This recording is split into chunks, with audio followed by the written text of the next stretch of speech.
So thank you for inviting me to give the keynote talk on decolonizing urban landscape. That was my understanding of the title. At the Southeast Asia Urbanism seminar here in Yogyakarta. Thank you to the organizing committee and for everyone here. I'm very pleased to see all of you.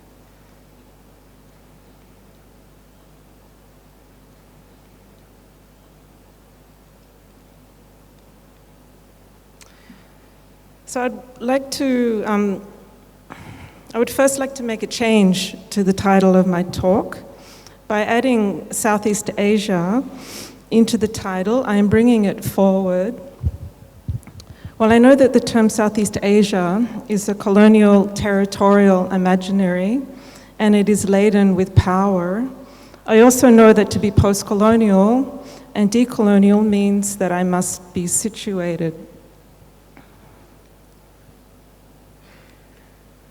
So there are many terms to understand: imperial, colonial, post-colonial, and decolonial. As suggested by Katerina, I'll go through each one by one, but before I do this, I need to position myself. So I completed my PhD in geography at NUS in 2021. And so my talk today will be a journey through geography scholarship and landscape, and geography scholarship on landscape and decoloniality. My talk today will be a journey through geography scholarship on landscape and decoloniality. I'm sure there are many other ways to narrate this topic, but this is where I feel comfortable. I'm not going to aim to speak from or for Southeast Asia, but rather I will reflect on the geography scholarship on landscape and decoloniality through my own knowledge space. So I am Anglo-Australian from Sydney, and my PhD was cited in Kolkata, India, and I live in Singapore.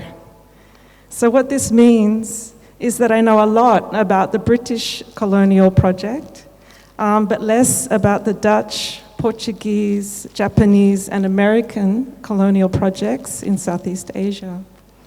In addition, I lived and worked in New York City for many years, and what this means is that I witnessed decolonial scholarship emerge in the academy firsthand.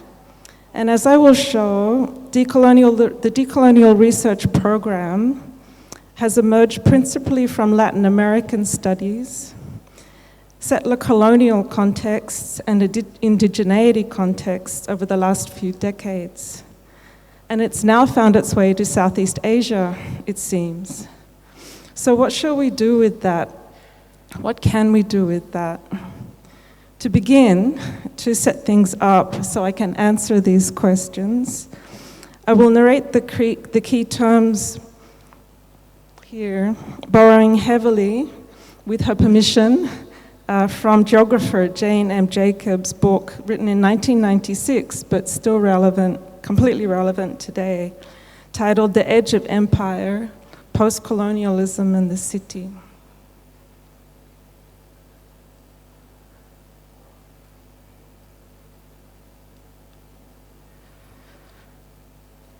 So I'm going to unpack the definition and import of the linked terms imperial colonial. I'll then look at the term post-colonial, and as Jacobs argues, the way that it leans towards an analysis on place and heritage. Then turning to decoloniality, I will note how geography analysis has focused on the body, knowledge production, and nature, with land and landscape, interestingly, being central to this. Given the topic of this session, I will focus on the arguments and an example centered on landscape, namely the plantation. As you might have picked up, I'm cautious around decoloniality, and I'll explain why later in my presentation, along with an example of a parallel framing and an example from my own creative research the peri-urban. So my hope is that in setting up a dialogue between the plantation and the peri-urban, or the Plantationocene and the singularities, might productively color our imagination when we think of the title of this session, Decolonizing Urban Landscapes. So first turning to imperial colonial.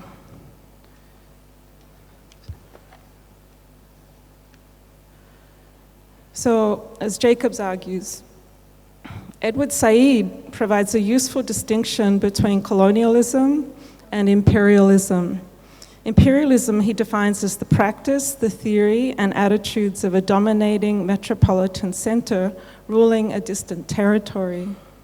Colonialism, by his definition, is a specific articulation of imperialism associated with territorial invasions and settlements. Williams and Christman also propose that colonialism is a phase within a more persistent process of capitalist imperialism spanning until the present. Like Said, they define colonialism as that phase of imperialism in which the expansion of the accumulative capacities of capitalism was realized through the conquest and possession of other people's land and labor in the service of the metropolitan core. There is then an implied chronological ordering in the terms imperialism and colonialism. So this is why they're linked here with a hyphen. Jacobs is careful to highlight that imperialism, colonialism is not the same everywhere. It is situated. She writes, imperialism was activated by numerous desires and needs, and colonialism took hold in a variety of formations, in a variety of forms, and colonialist formations survive and are reactivated in a multitude of ways. Furthermore, at any one time, imperialist visions are open to contest from within and without. So when we look at what happens on the ground, she writes, imperialism may have been energized by an apparently quite rigid ideologies which centered the West and legitimated certain relations of domination. But these ideologies tumbled into the fractured and erratic everyday practices of the personalities, colonist and colonized, who were forced together in the making of colonies. The overarching outcome of imperial domination came to be through a broad range of encounters, including stark oppression, but also sympathy and congruence, as well as antagonism, resentment, or resistance. So Jacobs is also careful to highlight that imperialism and colonialism is not one-directional. Colonialism did not simply involve the transfer of metropolitan processes of urbanization to the colonies. There was reverse movement as well. For example, regarding cities, she writes, urbanism and urbanization in the metropole cannot be understood separately from the development in the colonial periphery. This involves more than the processes that brought exoticized fads to the architecture of imperial cities or saw monuments made to the triumphs of empire. The use of peripheral territories for primary production and resource extraction, like the plantation, facilitated, indeed necessitated, the growth of industrialized and commercial urban centers in the imperial core.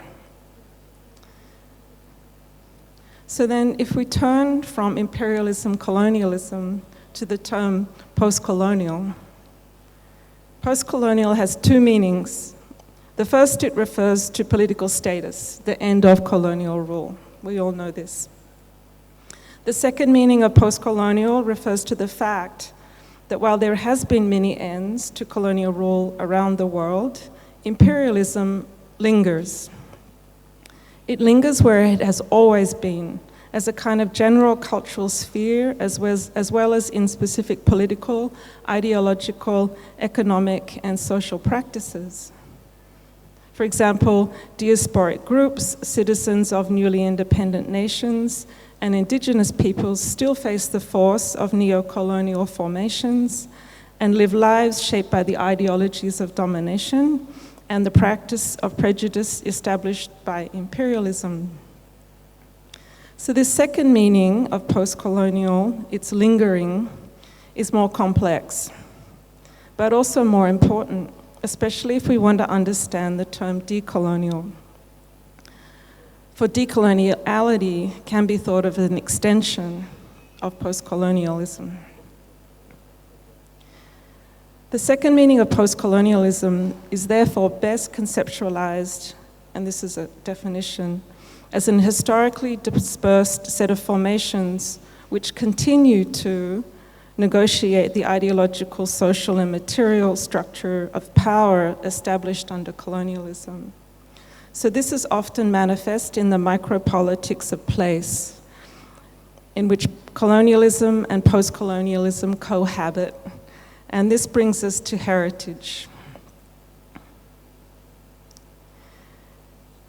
So as Jacobs writes, it is precisely the local that it is possible to see how the past, including imperial and pre-imperial, inheres in place.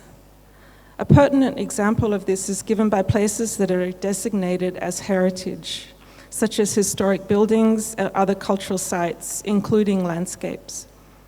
These are inherited artifacts, but they gain an active influence in the present by way of the various popular meanings and official sanctions ascribed to them.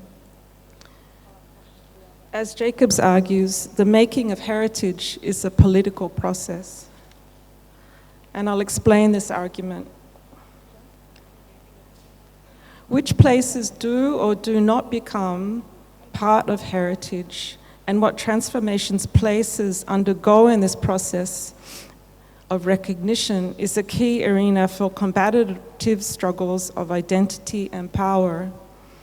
It is not simply that heritage places symbolize certain values and beliefs, but that the very transformation of these places into heritage is a process whereby identity is defined, debated, and contested, and where social orders are challenged or reproduced. Heritage is thus not in any simple sense the reproduction and imposition of dominant values. It is a dynamic process of creation in which a multiplicity of pasts jostle for the present purpose of being sanctified as heritage. So now I'm going to shift gears to decoloniality, which is also a political process, but it tends to be expressed in other sites of struggle, namely the body, knowledge production, and nature. So decoloniality did not emerge from nowhere. It must be situated. The modernity, coloniality, decoloniality, MCD, also called decoloniality, is a research project. It emerges principally from Latin American and also Latin American social studies, social sciences in the mid-1990s. It was primarily conceptualized by Annabel Chiano from the field of political economy and dependency theory. So quoting directly here from anthropologist Pablo Quintero, the praxis of decoloniality is summarized in 6 points. And I'm quoting this so you get a sense of it. Decoloniality, first, does work in situating the origins of modernity in the conquest of America and control of the Atlantic by Europe between the end of the 15th century and the beginning of the 16th century, rather than in the Enlightenment or the Industrial Revolution in the West. Second, it does work in giving special emphasis to the structuring of power under through colonialism and the constitutive dynamics of the modern capitalist world system and its particular forms of accumulation and exploitation on a global scale. Third, it does work in understanding modernity as a planetary phenomenon constituted by asymmetric relations of power, not as a symmetrical phenomenon produced within Europe and subsequently extended to the rest of the planet.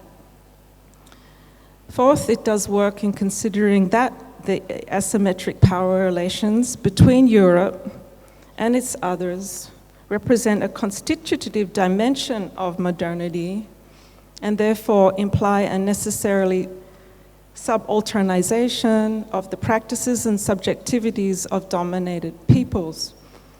Fifth, it does work in considering that the subalternization of the majority of the world's population is established by two structural axes based on work control and intersubjectivity control.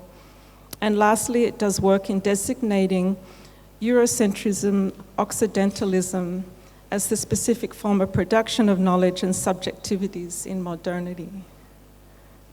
So overall, this decoloniality praxis is positioned as what they call an enunciative space, and it's not exempt from contradictions and internal conflicts within the research space. And so we should thus approach it as an enunciative space. So, to give an example of all of this. So, as I noted earlier, if post-colonial geographies brought an emphasis on place and heritage, scholarship that engages decoloniality has turned to land and landscape. As geographer Don Mitchell has noted, landscape rises from the dead. There is a frank narrative about the reemergence of landscape in decolonial geography scholarship, and it goes like this. And I'm quoting Tiffany K-Wen Dang, writing in 2021. She says, "It is naive to approach colonialism as something that was done to landscapes, rather than exploring the more radical contention that the discipline of landscape itself is colonizing. Thus, it needs to be decolonized." So what does she mean by the discipline of landscape? She writes, "The discipline of landscape is the discipline of land, naturalized through the practices of landscape professionals, and is practiced regarding development, conservation, management, and reclamation." So to illustrate this point of the discipline of landscape, I highlight the plantation and what is being termed the plantation-ocene.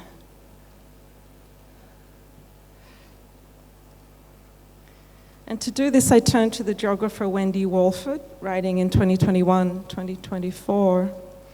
And I must first state, as Walford does, that there is no agreed-on definition of the plantation-ocene, nor is there consensus that the concept is useful. Indeed, some people argue that the concept enacts a colonial violence of its own, for it is an essentialism and it has a territorial dimension, and I'll explain that. So those who have used the term plantation-ocene, and I'm bringing the plantation-ocene forward because I think it's relevant to Indonesia. Those who have used the term, like Donna Haraway, argue that the modern era has been fundamentally shaped by plantation dynamics. So quoting Wolford, the plantation-ocene suggests that plantations knit together loosely held empires, justifying exploration, conquest, and extraction with tropes of improvement, tying native labor to land and extraction at scale through dispossession and violence that was both racialized and gendered. So if you project this spatial imaginary of plantations, like imagine this imaginary of plantations knitting together loosely held empires, it can be seen to displace the imperial colonial imaginary of the metropolitan cores, the cities. Thus, the plantation in the global, imagine the plantation periphery, displaces the city as the center of empire. It is thus a powerful territorial image and a countermap. However, the plantation scene is more than territory. It acknowledges the body, and it is emancipatory as a scene, as in plantation of scene. So with regard to the body, and this is the sort of impact of feminist scholarship in decoloniality. With regard to the body, across the colonial world, plantations redefined what it meant to be human, productive, and civilized. And in the context of the present, the plantation is uncritically reproduced. Plantations reappear regularly as the logical solution to a set of problems one could argue they created: inequality, land degradation, scarcity, and poverty. With regard to the emancipatory power of the plantation scene, as Woolford points out, ultimately the plantation scene is only useful as a scene if it has political salience, a potential to be mobilized. If it is an essentialism, is it a strategic one, she asks. In response, she argues, the political power, for example, the political power of the Anthropocene, you all know this word, was insisting that humans were responsible for climate change. And the Capitalocene, which is proposed by Jason Moore, focused attention on the extraction of surplus value as the ongoing engine for both profit and impoverishment. A key political contribution of the plantation scene makes to mobilizing is its unmasking, what Ben Zucker calls the spatial imaginary of large-scale monocrop, market-oriented production as the ideal organization of landscape and labor. Unmasking, or more simply naming, the plantation scene allows us to trace the many different influences and effects of plantations and begin to build a stronger case for an alternative, for a world where extraction is not the organizing principle for so many. Demands for land distribution, property size caps, and new forms of production and social provisioning are then not simple demands to redistribute property or reparations, but demands to reorganize society and the socio-natural environment. And this is really important. So for landscape practitioners, to get behind these types of projects is one example of what it means to decolonize the discipline of landscape.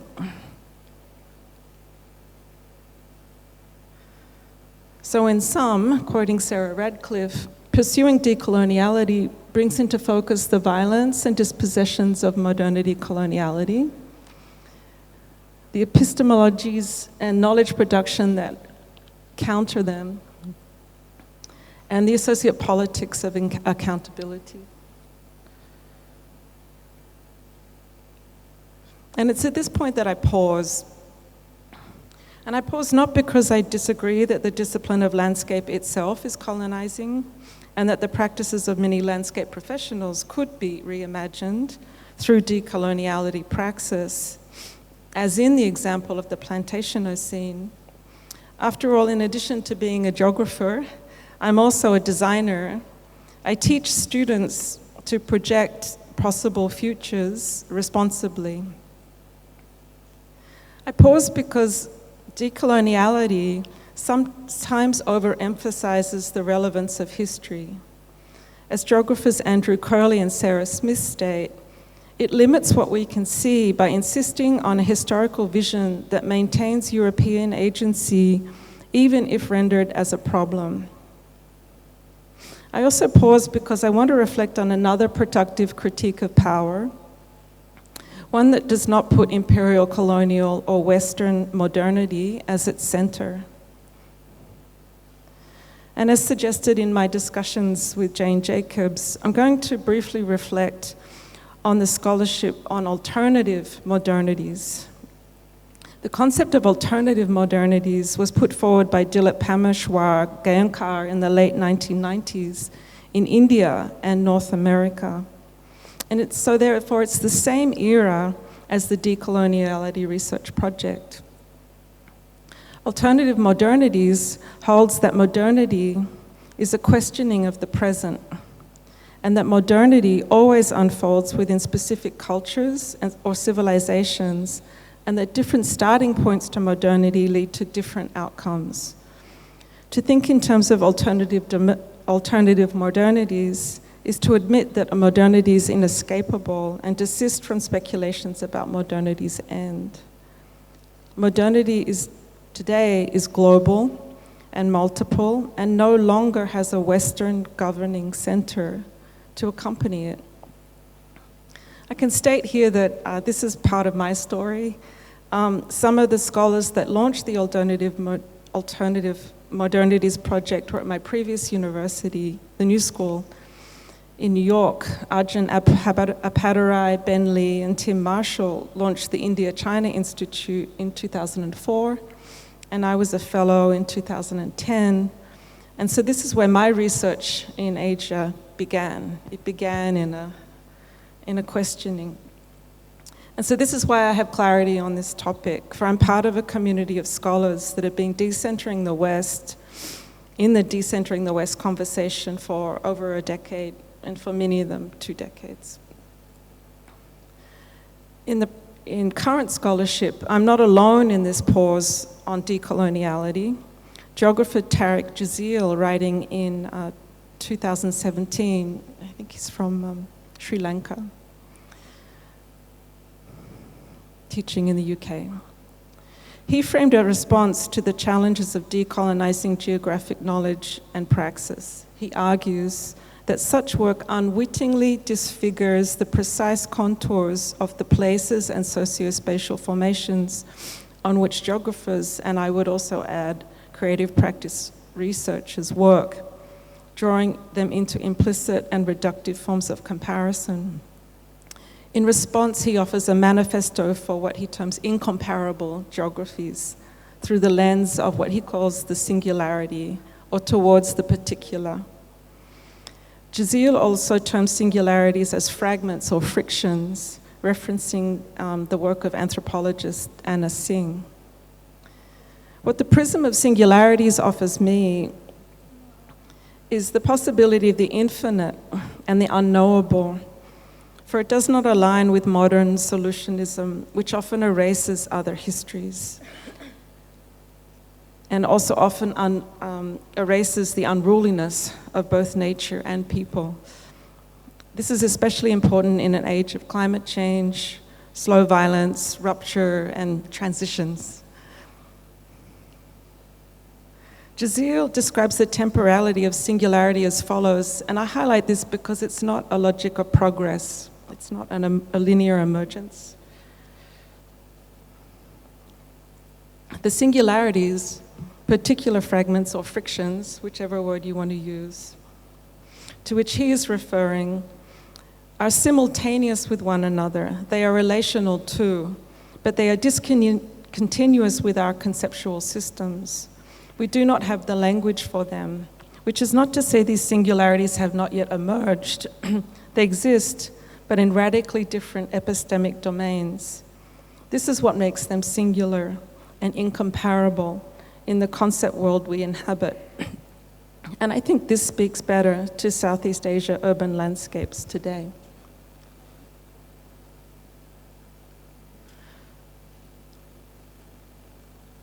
Just have some water.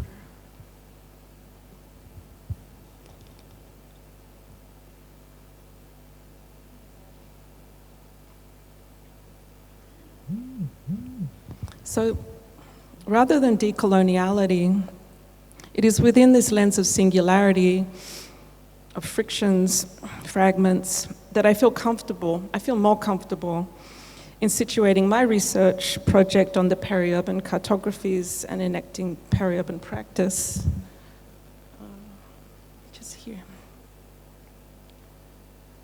So in spatial terms, because we're all spatial thinkers, Rather than puzzling over the plantation and the metropolitan core globally, my work focuses on the edge of an old metropolitan core, Kolkata, regarding a concern about what counts as urban or rural globally. This is not to say that the plantation is not a valuable topic. I like this topic of the plantation.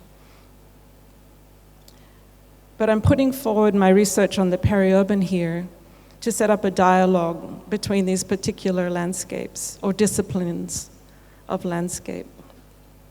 So I'm going to read the introduction to my book to introduce my work, but because I'm juggling the microphone, I'm just going to read it here, but I was going to read it from the book.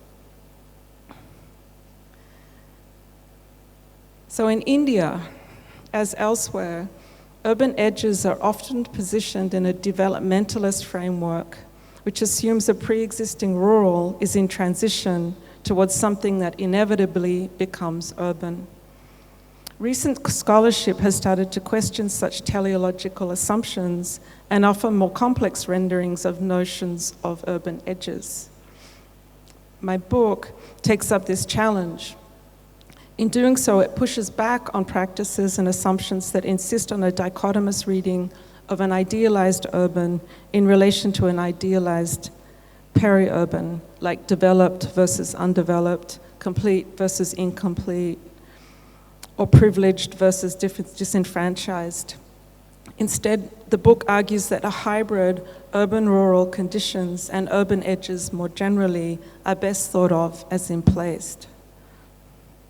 The book is an up-close study of an ordinary 1 kilometre square area of peri-urban Kolkata in Gangetic West Bengal, India. Specifically, I focus on peri-urbanization in southwest Kolkata through an in-depth study of a settlement area in a Maheshtala municipality. The study area sample was selected precisely because of the absence of spectacular or unusually rapid change. There are no mega projects here, no stories of sudden eviction. In the absence of that type of change, there is nevertheless the emergence of a particular kind of urban condition, remarkable in its characteristics of slow urban-rural hybridization. Many parts of Gangetic West Bengal, as with Monsoon Asia, Southeast Asia more broadly, encompasses built landscapes created from dense intergenerational interactions between humans, non-humans, and their diverse agencies. The current peri-urbanization process both rupture and confirm those pre-existing logics in spatially and ecologically diverse ways. For instance, the households and institutions in the case study area are embedded in an incrementally changing context that is neither fully rural nor fully urban. For them, the transition from a rural to a post-rural condition has taken a lifetime and encompasses a range of simultaneous changes across a number of generations. The book describes and accounts for the dimensions of these processes through the lenses of governance, livelihood, ecologies, and infrastructure.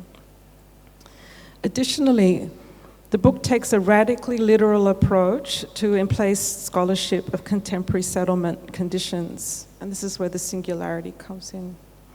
The assumption that urban edges are not much more than becoming urban is stitched into place by normative thinking about where and how transcendent urban theory and good urban design practice emerge. Core principles of urbanization often derive from global North experiences. So my book, my research participates in thinking anew about such assumptions.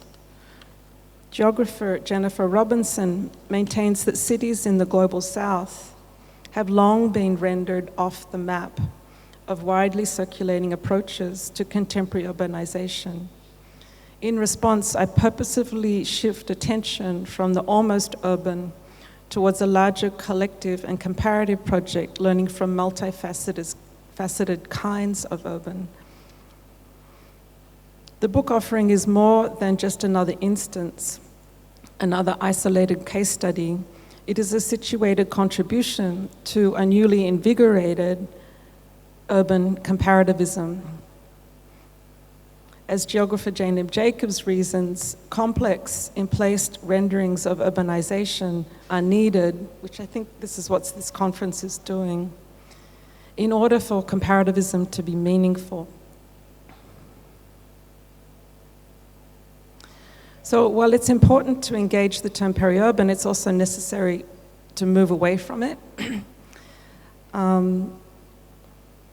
I engage the sense of uncertainty that an urban transition implies, and I delve into the actual socio-spatial and political ecological processes by which specific forms of urbanism come into being, including the peri-urban.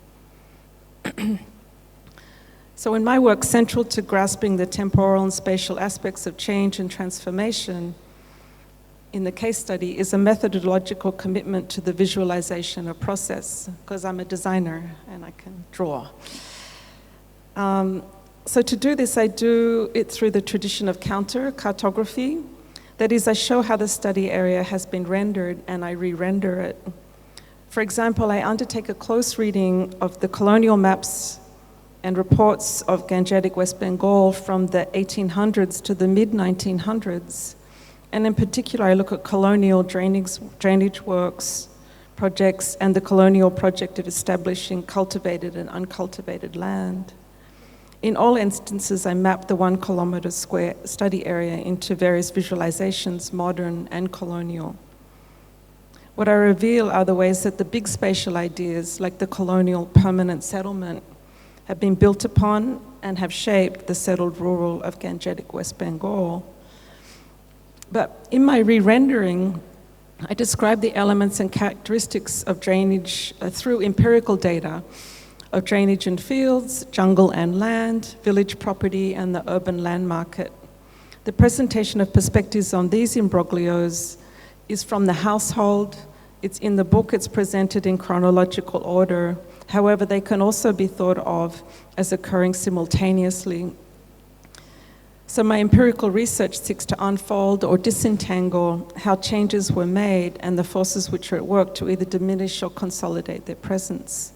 So the reason I'm explaining all of this is to say that, yes, my research engages British imperialism and colonialism, but it's not defined by it. I elevate the peri-urban discipline of landscape, not to decolonize it, but to bring focus on an undervalued discipline of landscape and to learn with it through countermapping and also creative design research. For I also teach peri-urban design studios, encouraging my students to become peri-urban architects and landscape architects. And my students have completed peri-urban design projects in Thailand, Vietnam, Malaysia, Philippines, Taiwan, and China. And so just quickly here, I want to plug the presentation of my former MArch student, Tang Wei, who's presenting in panel session 5, Indigenous Knowledge and Settlement. And her lecture is entitled Ecology Practices for Peri-Urban Ecotourism, and it's cited in Lombok, Indonesia. That's tomorrow.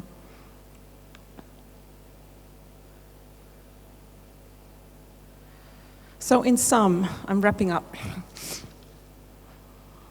I've unpacked imperial, colonial, post-colonial, and decolonial. I've shown that while colonialism has formally ended, there are ideological, social, and material structures of power established under empire and colonialism that continue today. And I gave an example of a post-colonial analysis of heritage and a decolonial praxis of the Plantationocene. I then questioned decoloniality as a lens by asking, does it do everything that it needs to do in the context of globalization? And to answer that, I turned to the Alternative Modernities Project and Jazeel in his thinking through the concept of singularities. And in the context of landscapes, decolonial praxis brings with it a call to decolonize the discipline of landscape globally and to creatively support particular singularities that allow conceptual space for the unruliness of both nature and people. And this was evident, I hope, in my example of the peri-urban. So as we all know, or anyone that studied landscape architecture, as a discipline, landscape not only reflects social and political power relations as a symbolic aesthetic medium, it is itself an instrument and agent of power. So I hope that my lecture today is a contribution toward enacting the discipline of landscape responsibly, learning from and for Southeast Asia urban landscapes. Thank you.